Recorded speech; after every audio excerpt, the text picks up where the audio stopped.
Bienvenidos a Encuentros de Diseño, el podcast del Observatorio en Diseño y Creación de la Universidad Jorge Tadeo Lozano, conducido por Johanna Zárate y patrocinado por la Facultad de Artes y Diseño. En cada episodio encontrarás temas de diferentes disciplinas que nos permitan charlar entre amigos sobre, para y por los encuentros de diseño.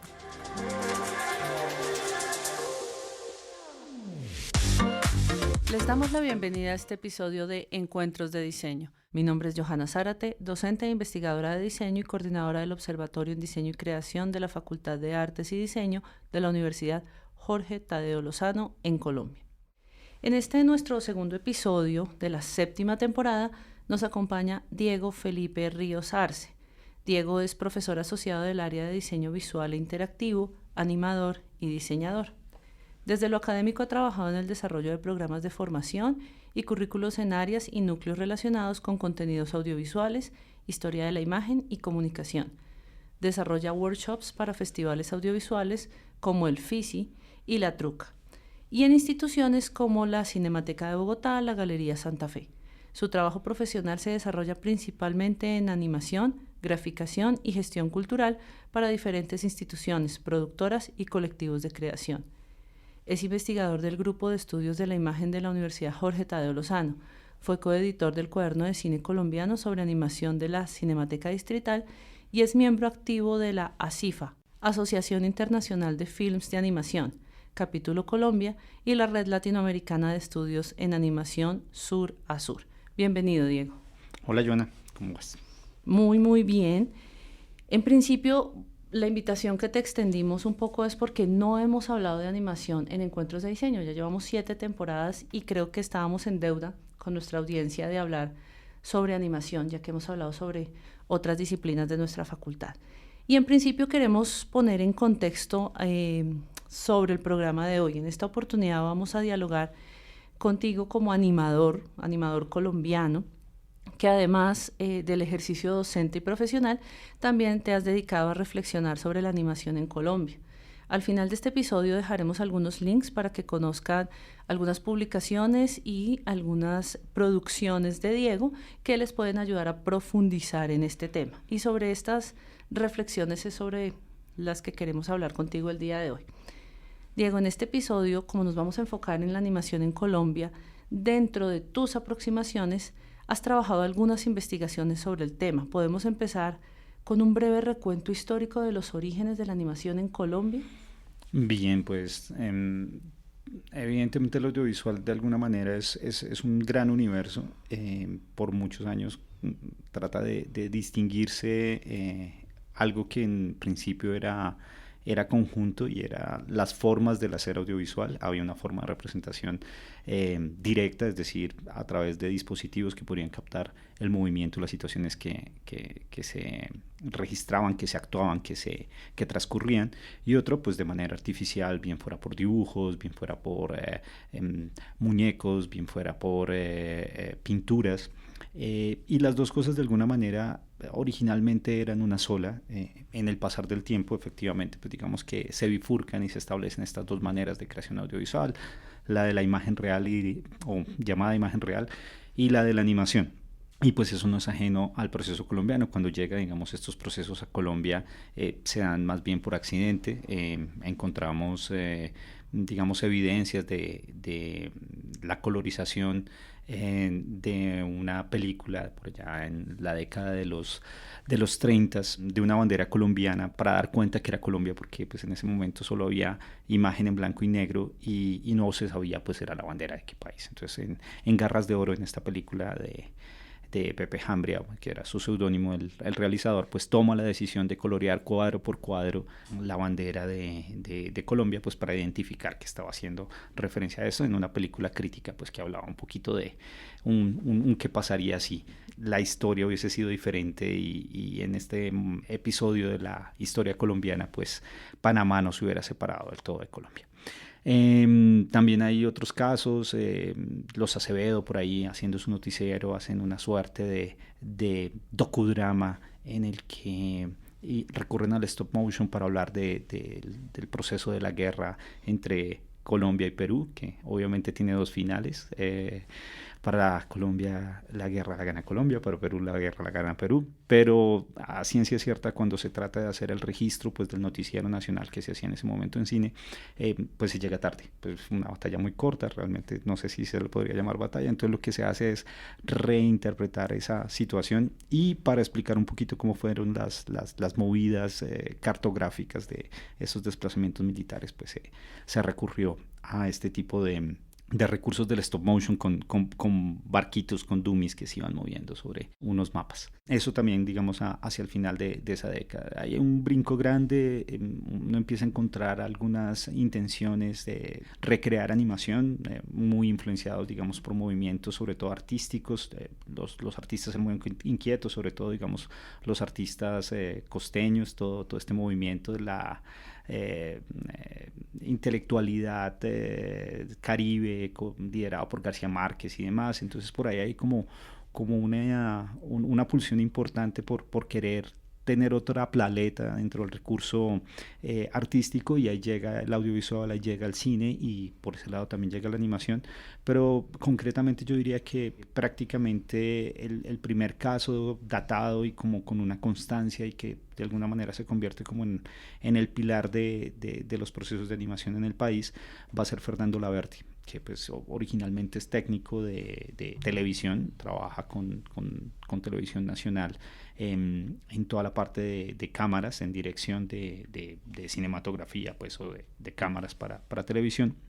Y posteriormente él viaja a España. En España pues conoce la técnica del stop motion, de puppets, está en contacto pues con una producción real que se está dando allá y pues queda enganchado inmediatamente y decide que él prácticamente el resto de su vida va a girar en torno a eso. Entonces pues él es el que arranca a hacer estos procesos con una cantidad sobrecogedora de cortometrajes alrededor de su distopía de Colombia, que era el país de Bellaflor, y pues también se da el lujo de ser el único realizador a la fecha que tiene tres largometrajes animados en un país en que en total no llegamos a tener 25 largos, digamos, en la historia, contando incluso algunos que no han visto la luz todavía, que están en producción o finalizando su postproducción.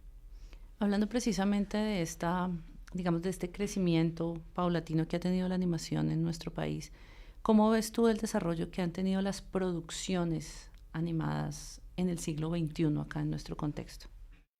Pues hay algo bien especial ahí, es ver digamos que el tema de identidad se vuelve un poco complejo, como hablar desde cuál es la identidad de una nación por su expresión artística, por su expresión cultural.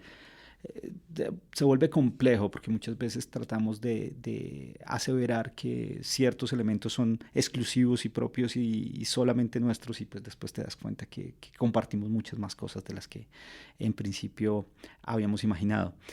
Pero en esa línea sí hay, digamos, por las mismas circunstancias tecnológicas, económicas, políticas inclusive, una búsqueda por el lenguaje animado como una forma de expresión un poco activista, política, artística, que dista mucho del digamos, concepto general o el paradigma general que existe frente a la relación entre la forma animada o el producto animado y su audiencia, que casi siempre se ajusta al público infantil.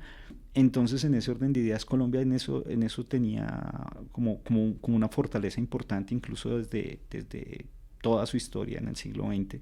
Y en el siglo XXI es algo que se sostiene, todavía uno siente ese interés y como esa búsqueda por el lenguaje, por la experimentación, por la exploración, por ubicarse en lugares incómodos, por hablar de lo que no se habla normalmente en la imagen real, y eso sigue vigente y creo que es clave. Pero en el siglo XXI, como bien lo mencionabas o lo preguntabas, va a haber también un espacio que no se había tenido de producir contenido, sí con ese objetivo de llegar al público infantil, y también con una serie de estándar en términos de la lógica de producción y de la estética de los proyectos que no se había manejado antes.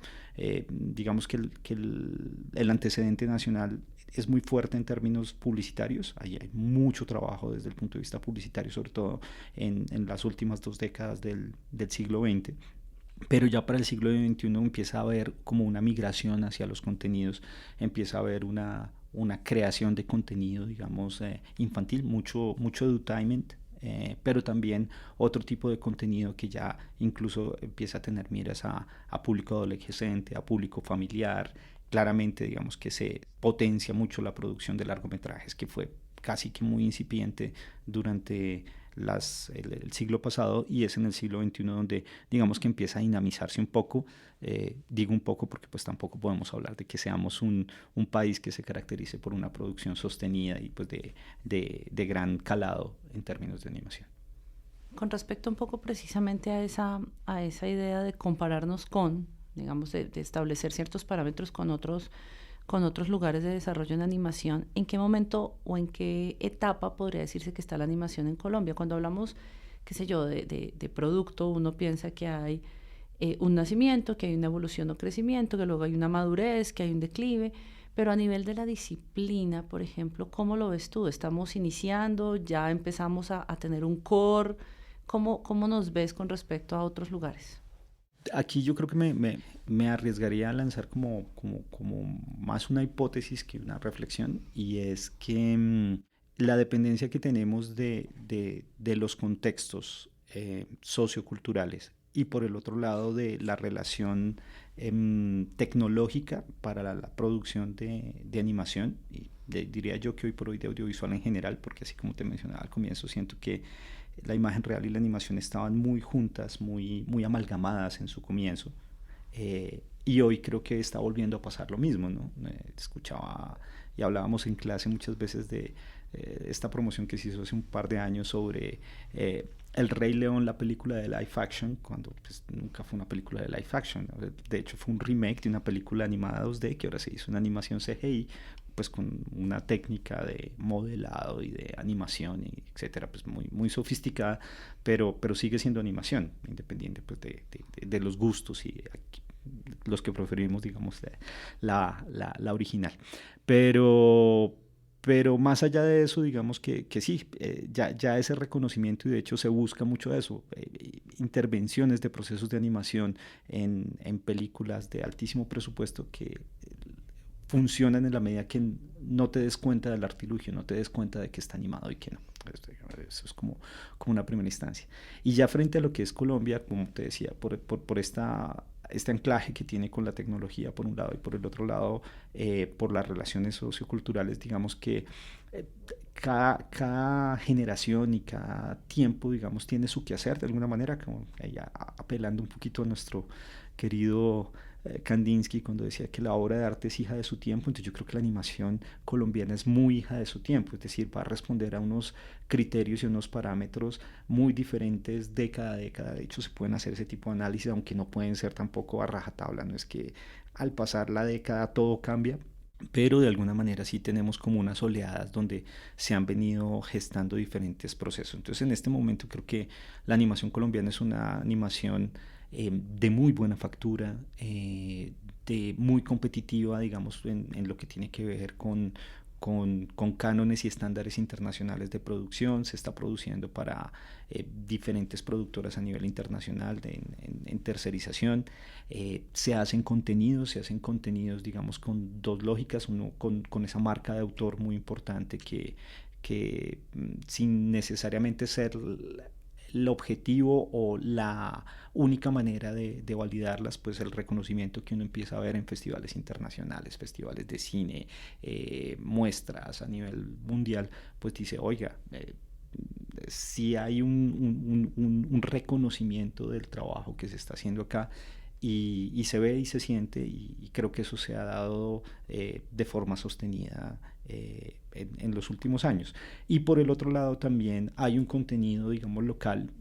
Yo ahí no lo veo tan tan emocionado, en la medida en que sí, efectivamente tenemos unas políticas públicas, tenemos unos espacios de, digamos, mercado y de potencialización de proyectos, pero las condiciones para la producción de esos proyectos terminan siendo, digamos, a veces como contradictorias. Producir una serie animada en 4 meses es algo así como un absurdo, pero es el estado en el que podemos hacer ese tipo de cosas para acá. Entonces, pues eso siempre va a terminar redundando en que la calidad se baja, en que los recursos pues se ven supremamente coactados por esos problemas de tiempo e inclusive presupuesto, porque también comparativamente, y ahí sí creo que estamos muy quedados, lo que tiene que ver con los presupuestos internacionales para muchas producciones y sus equivalentes a nivel nacional pues son abismales en términos de distancia, o sea, hay unas inversiones muy diferentes. Tratando un poco de unir esto que nos comentas de, digamos, de estas realidades contextuales que tienen que ver con políticas públicas, con presupuestos, con convocatorias, etcétera, ¿qué otras variables del contexto local crees tú que pueden particularizar o potenciar a los animadores locales? Como te decía, sí, por ejemplo, todo lo que tiene que ver con los estímulos y los fomentos que hay, tanto a nivel nacional como a nivel regional, son particularidades, o sea, son políticas públicas que no vas a encontrar en otros países, digamos, de condiciones similares, países latinoamericanos en su mayoría, o países asiáticos, sí, es decir, países que no tengan un desarrollo de industria de la animación, digamos, a escalas globales. Cuando digo asiáticos no me refiero a todos, hay unos titanes asiáticos pues gigantescos que sí son industria pura y dura. Entonces eso es una variable. Lo otro yo creo que sí ha hecho mella y sí ha marcado y sí está dando cuenta de unas nuevas posibilidades, y eso todavía creo que hay que dejarlo asentar un poquito para hacerle mejores análisis, y son los procesos de formación. O sea, sí creo que ha habido un auge de procesos de formación, sí creo que esos procesos de formación están teniendo, si se quiere, como unas miradas mucho más autorreflexivas. Entonces pues aquí en la universidad hacemos unas, pero la Universidad Javeriana tiene otras, pero la Universidad Nacional tiene otras, la Universidad del Rosario está empezando a darle también como una mirada a lo que es tener cursos de formación o programas de formación orientados a la creación de imagen animada, así no se declare, digamos, directamente, y así uno también lo va encontrando en otras regiones. Sigue habiendo, yo creo que una problemática, y es el definir o ya empezar a diferenciar muy bien cada uno de esos escenarios y que se empiecen a establecer como núcleos y core de gente que se forma para, ¿no? Uno se da cuenta que en el mercado hace muchísima, en el mercado de la producción en general, no todo tiene que recaer en el mercado, pero la conciencia productiva, es decir, gente preparada para hacer producción en animación, todavía es algo que hace mucha falta. Especialistas técnicos en diferentes áreas, ¿no? Muchas veces hay producciones que escuchaba como desesperadamente se buscaban personas especialistas en shading para ciertos procesos, y finalmente tocaba buscarlos fuera del país porque los pocos o las pocas que habían ya estaban cubriendo digamos unas plazas que eran requeridas. Entonces digamos que ese sería el asunto. Y es loco porque aunque sí tenemos condiciones similares, insisto, hay situaciones que sí lo hacen muy particular.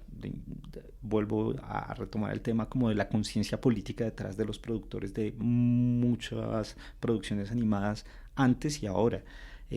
Otro aspecto que me parece interesante es que ahí sí es en común con varios países de Latinoamérica, y es la negación al consumo y a la formación de públicos. Es decir, los países latinoamericanos en su inmensa mayoría, no todos, no consumen su propio contenido. Es decir, se hace contenido, pero es un contenido que no es de autoconsumo y no es sostenible. Eso es un problema gravísimo. Es más, si uno lo mira desde el otro lugar, pues las políticas públicas y los fomentos no son la panacea. Es decir, claro, son importantes, hacen la diferencia, y qué bueno que existen, pero con un estímulo no se va a hacer una película. ¿Sí? Necesitas buscar como otra serie de cofinanciaciones, otras maneras de hacerte las cosas. Entonces eso no lo es todo. Y de todas maneras, cuando una vez terminas tu proyecto, pues cómo haces para que ese proyecto, digamos, se consuma, tenga una viabilidad en tanto se circula y se divulga. Y eso es difícil, ¿no? A nivel de canales, por ejemplo, sí, todo lo que es la televisión pública de alguna manera tiene una producción propia o ellos tienen una red muy interesante donde los contenidos migran de un canal al otro, y en animación pasa mucho eso, pero cuando miras digamos, los porcentajes de audiencia, pues los porcentajes siguen estando en canales privados, que si hay algún tipo de contenido animado, que no es mucho en estos canales, pues es un contenido comprado, es un contenido extranjero, digamos, muy genérico, y pues eso es lo que se consume en esos canales y ya está. Con respecto a eso, entonces vemos que de alguna manera hay una pobreza en la noción industrial misma de las industrias creativas y culturales acá con respecto a la animación, es decir, tenemos estímulos, pero aún no logramos impactar en una audiencia, es decir, aún no somos autosostenibles como industria. Yo ahí, y esto lo he mencionado en varios escenarios, inclusive en las aulas de clase, es que yo no creo que haya industria. Sí, claro, entiendo el discurso industrial como un discurso potente e importante al momento de vincularse en procesos industriales, y desde ese punto de vista no tengo la menor duda que muchas iniciativas nacionales no solo lo están buscando, sino lo hacen, y lo hacen de forma muy efectiva. Pero también siento yo que no necesariamente hay que tener un formato industrializado, porque eso tampoco te va a dar la certeza de que está bien. O sea, es que igual como que darle una taxonomía de lo bueno y lo malo a todo un esquema productivo, cultural, artístico, que tiene 1000 bifurcaciones en su manera de entender, pues sería muy complejo. Entonces, desde ese punto, yo lo que sí creo es que sí tenemos que hacer un trabajo complejo. No tengo la respuesta, ojalá la tuviera, y es como desde diferentes actores si empezamos a hacer más sostenible el asunto. Ahora, como industria, no lo sé, no sé si la mirada industrial sea la más adecuada para un contexto como un contexto latinoamericano, pues que desde mi punto de vista el único país que tiene una aproximación como en este momento clara hacia lo industrial de pronto es México, y todavía no siento que esté así. En algún momento lo hizo Argentina, pero pues eso es digamos una historia pasada. Brasil no lo siento industrial, pero Brasil sí tiene una cosa maravillosa, y es que ellos sí consumen su propio contenido, pero hay un tema desde el lenguaje que les hace la diferencia, porque pues es contenido portugués, entonces eso también ahí afecta esas dinámicas. Entonces sí, el tema de lo industrial a mí me cuesta mucho, y desde mi mirada seguramente más de corte académico, y por el otro lado como muy personal, pues no creo que haya industria, y tampoco creo que necesariamente tengamos que convertirnos en. Y sí quisiera como dejar muy claro que me parece sí muy interesante la manera como un campo productivo como el colombiano está empezando a hacer muy buenas alianzas y unas estrategias de sostenibilidad bien interesantes con la industria. Lo que pasa es que la industria audiovisual a nivel mundial también está pasando por unas crisis terribles. Pensar que estás trabajando o que se trabaja para un contenido masivo y que tiene, digamos, variables transmedia, y que videojuegos, todo lo que tú quieras, no necesariamente implica que es el super negocio. O sea, los márgenes de utilidad cuando hablas con los productores tampoco son tan altos, incluso cuando estás trabajando con franquicias grandes. Diego, regresando un poco a tu trabajo, ¿no? A esos proyectos y a esas reflexiones que tú has hecho, hay un capítulo de uno de los varios libros donde has trabajado que habla sobre la animación colombiana PG-13. ¿Puedes contarnos un poco sobre ese término y motivar de pronto a nuestra audiencia para que entre en ese tema? Un poco lo había desarrollado hace un rato, y pues era identificar un poco en esto de la identidad, ¿no? ¿Cuál es la identidad del contenido animado colombiano? ¿Qué es lo que pasa ahí? Pues que te das cuenta que los contenidos animados, digamos, pueden estar hablando de la falta de conciencia ambiental, el conflicto armado, pues que obviamente ha sido un elemento transversal a muchos de los contenidos, las problemáticas de infancia, el maltrato, las enfermedades mentales, las enfermedades terminales. Sí, o sea, son una serie de temáticas que wow, creo que para la mayoría, ya para uno se le vuelven de pronto un poquito naturales, pero para la mayoría como que juntarlas o articularlas con animaciones, como, ¿qué? No, las animaciones son niños y son familias y son peleas y son, sí, es como que van por el otro lado. Y en ese sentido, entonces, el PG-13 es esta denominación de audiencia que te dice, no, tienes que tener más de 3 años para poder asistir a la sala porque es un contenido sensible. Entonces, ese artículo en su momento a lo que iba era un poco cómo hay un imaginario, que es un imaginario globalizado, eso no es solo de Colombia, donde se sincretiza de alguna manera la forma de hacer de la animación con un público familiar e infantil, y que eso aparte también se constituye como en el canon, digamos, más comercial que existe, es decir, un producto largometraje familiar animado CGI es como lo que se espera que más gane dinero en el año, o sea, es un formato de negocio. Y eso entonces, ¿cómo se le puede entender o cómo se le puede observar su contrapunto a nivel nacional, donde la mayoría o muchos de las y los autores colombianos tienden a tener otra mirada y usan la animación como este vehículo de expresión, más desde las artes y más desde la narración de otro montón de problemáticas y contenidos pues que eran muy densos? Entonces básicamente esa es la reflexión, y que es una reflexión que va en calidad y también en cantidad, porque cuando uno mira, obviamente tenemos más cortos que largos, pero y también hay series, pero pues sí, el contenido mayormente es un contenido adulto, es un contenido crítico, es un contenido muy interesante, me parece a mí, y creo que eso es una de las cosas que se valoran mucho a nivel internacional. O sea, sí algo, no, pero es que ustedes allá producen muchas cosas muy diversas y con un enfoque muy, muy adulto. Entonces, pues está bueno, eso tiene sus cosas. Fíjate que me parece muy interesante lo que nos estás enunciando, porque de alguna manera lo hilo con una de las primeras preguntas que yo te hacía, es a la idea de qué nos puede empezar a caracterizar como país desde la animación, y pueden ser esos temas que están localizados y focalizados por unas realidades pues que nos cruzan a todos.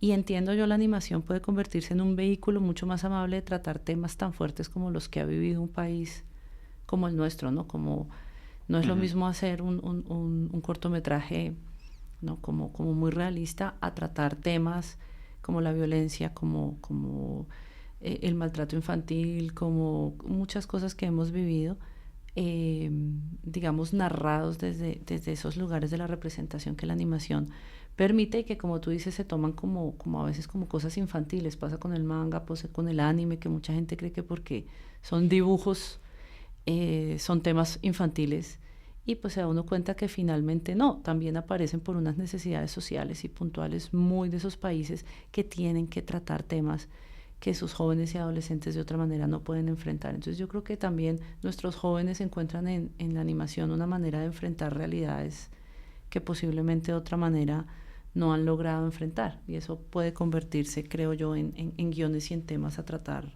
interesantes para ellos. Creo que me parece que es algo que podría analizarse desde otros lugares. Total. Es más, yo diría que ese es como ahí el asunto, ¿no? Yo sí veo muy permeada la juventud justamente por esos contenidos, justamente por contenidos sobre todo orientales, sobre todo japoneses, algunos chinos, algunos coreanos que se están moviendo bastante, que tocan unos tópicos que son brutales, e incluso que pueden ponernos a cuestionar mucho dentro de nuestros también límites morales frente a muchas cosas, porque no necesariamente están dentro de lo que para unos u otros podría ser ético o no. Y yo creo que eso también está bonito, porque eso estimula después la creación. pero vuelve y juega. Nuestros jóvenes no consumen animación colombiana. O sea, eso no pasa. No las conocen, no han visto las películas. Inclusive gente que está formándose en animación, no lo digo aquí solo en la universidad, sino en general, desconoce completamente el contenido que se ha hecho. Y hay contenido de muy buena calidad, hay contenido que no, como en todo lado. Pero creo que es importante también un poquito conocer la casa como para irse para otro lado también, si ese es el objetivo, pero eso sería clave. Totalmente de acuerdo, pasa en todas las disciplinas, ¿no? Los chicos suelen consumir mucho contenido de todo tipo, extranjero, y poco conocen, ¿no? Diseñadores, artistas. Pero es que duro. yo sí creo que aquí hay un tema de alcance, o sea, también cómo llegan a... Sí, o sea, cuáles son los vehículos que tenemos para que esos contenidos, digamos, lleguen al público abierto. Eso es una problemática acá. Y aprovecho un poco con lo que tú mencionabas, un poco de la amabilidad del contenido. Yo creo que incluso a veces puede ser más duro hacerlo desde animación, en ciertos casos, a veces puede ser más seguro. ¿Sí? Cuando tú necesitas tener, digamos, la identidad de una persona ajena y que no se asocie, entonces pues de pronto la animación es el vehículo. Cuando necesitas darle esa libertad de expresión desde el documental animado para que no sea ella, sino sea su relato el que se esté postulando, pues eso está. Y yo haría una asociación un poco libre entre lo que pasa con la animación y lo que pasa con el humor en Colombia. O sea, si tú haces el rastreo y hay un par de investigaciones y de contenidos que se han hecho al respecto, el humor en Colombia pues es también una manera de mostrar todo aquello que no se puede mostrar bajo otros cánones porque vas a ser tildado, vas a recibir miramientos, bueno, un montón de cosas. Entonces creo que en esa medida la animación y la comedia, si se quiere hacer algún tipo de vínculo ahí, tienen eso en particular, tienen eso en común. Pero vuelve y juega, la animación colombiana es en su capacidad expresiva, en el público abierto, es muy, muy pequeña, es casi ínfima. Si le hablamos a nuestra audiencia, cerrando un poco este tema, ¿qué les recomendarías ver? Tú dirías en animación un par de cositas que pudiéramos ver y dónde podríamos encontrarlas. Pues nada, ahorita estamos muy emocionados, o yo estoy muy emocionado porque todo parece indicar que el otro mes va a haber estreno en salas de la película La Otra Forma, una película de mi tocayo Diego Felipe Guzmán, que también ha sido docente aquí en la universidad, él es el director, producida por Hierro Animación, en cabeza de Sebastián Patiño, que también es docente nuestro. Y bueno, pues si esto se logra, es por fin otro largometraje en salas de cine y demás.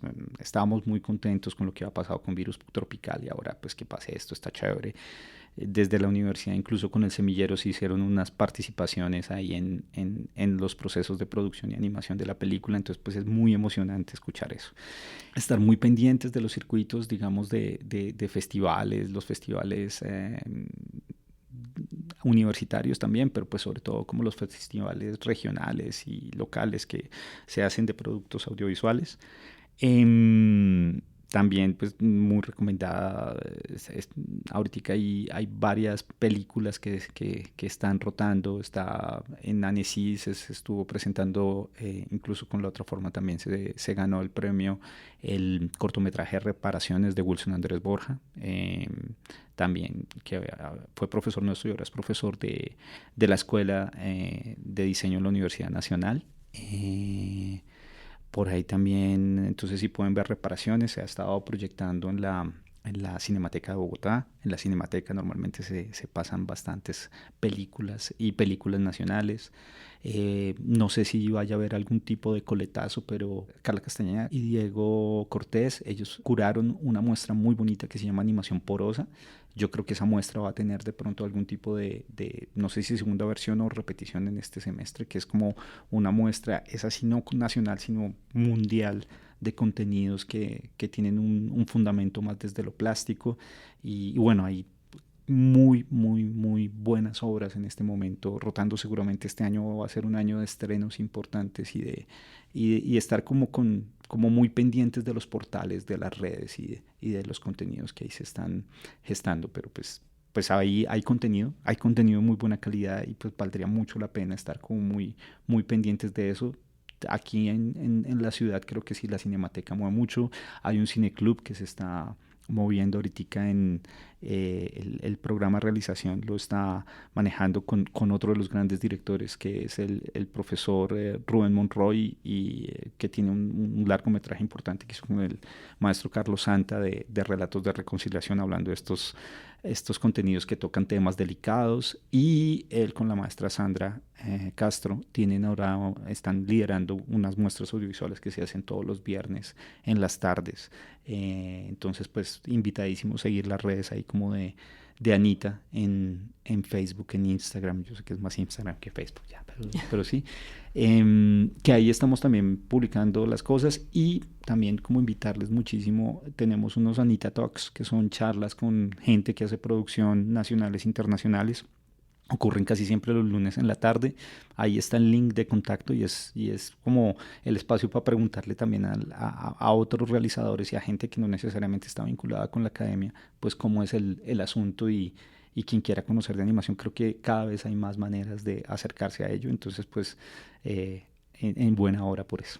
Súper, Diego. Creo que ahí nos dejas una cantidad larguita. Vamos a tratar de dejar algunos de estos datos en nuestra descripción del episodio, pues para aquellos que de pronto no alcanzan a captar. Entonces vamos a tratar de hacer ahí una pequeña lista. Y ya para ir cerrando este episodio, Diego, pues hay muchísimas cosas que definitivamente quisiéramos saber y preguntarte, y creo que hay que seguir hablando de animación. Aquí hay 4 maestros increíbles de animación. Bueno, 4 conmigo, pero los otros 3 maestros de seguro tienen unas miradas. Somos 4, dijo. Muy potentes, entonces. Súper. Definitivamente sí hay que seguir hablando de este tema, porque pues hay mucha gente interesada en saber, en conocer, así sea solo por generar audiencia. Pero ya para cerrar contigo, ¿cómo ves tú el futuro de la animación en Colombia? ¿Cómo ves este camino? ¿Qué tan prolífico lo ves en este siglo? Digamos que sigue teniendo la ventaja que todo el tiempo estamos, digamos, en contacto con las pantallas, y el contenido animado está presente, creo que desde que, casi que incluso en los sueños, diría yo. O sea, todo el mundo está imaginando con imágenes en movimiento, de alguna manera derivada de lo que se consume, de lo que se revisa, de lo que se observa. Entonces, en esa medida, cada vez uno ve que hay más necesidad, que se requiere gente que produzca este tipo de contenidos, y eso está bueno. Lo que no está tan bueno es que también hay que hacer un trabajo importante desde lo laboral, porque pues como todo trabajo, es un trabajo que implica unos tiempos, unas constancias, unas disciplinas, y pues en animación son procesos largos, lentos, y que de alguna manera hay que revisar un poco las condiciones del mercado, porque cuando una persona entra a un contexto laboral, muchas veces no compensa, ¿sí? Y creo que hay que mirar cosas, y eso es algo que es preocupante del futuro. Hay que ver también, digamos, cómo se va dinamizando el campo, porque es un campo que siempre anheló tener profesionales y personas capacitadas para hacer las cosas. Creo que poco a poco eso está ocurriendo, pero entonces en la medida que también haya una eclosión de personal capacitado, pues tiene que diversificarse los espacios para que esas personas se desempeñen, porque si no va a haber una saturación de mercado. Y ya como el último highlight ahí, que es como la alerta para nada conspiranoica, sino más real que conspiranoica, es el tema de estar muy pendientes de los avances tecnológicos, es decir, el tema de inteligencias artificiales y todo este asunto. Creo que innegable prestarle atención, ver cómo se mueve en cada uno de los sectores, en cada uno de los campos, y pues de seguro en animación, como muchos otros avances tecnológicos, pues habrá alguna manera de postularlos. Seguramente luego vendrán como un asuntillo de producción para holografías, que eso es importante también preverlo, que creo que están en desarrollo, y podrán o no estandarizarse, porque es que ese es el otro rollo. Hay un montón de tecnologías que emergen, se dan, parece que, pero finalmente pues por muchas razones no continúan. Entonces eso sí, como una revisión de todo lo que es la revolución tecnológica en relación con el hacer de animación, las circunstancias laborales y las escuelas de formación. Creo que ahí también tiene mucho que ver. Finalmente, muchas gracias, Diego, por tu participación el día de hoy. A ti, Johanna, por el espaciecito muy bacano. Esperamos seguir contando con tus experiencias para los oyentes del podcast y los diseñadores y creativos que nos siguen en el Observatorio en Diseño y Creación. Asimismo, muchas gracias a quienes escucharon nuestro programa. Es interesante escuchar diferentes posturas y reflexiones de expertos sobre estos temas y su relación con el diseño y la creación. Esperamos que todas y todos aquellos que escuchen este programa lo encuentren enriquecedor. Nos encontramos en una próxima ocasión y si les gustó el programa, compártanlo con sus conocidos. Muchas gracias y nos escuchamos en el próximo episodio de Encuentros de Diseño.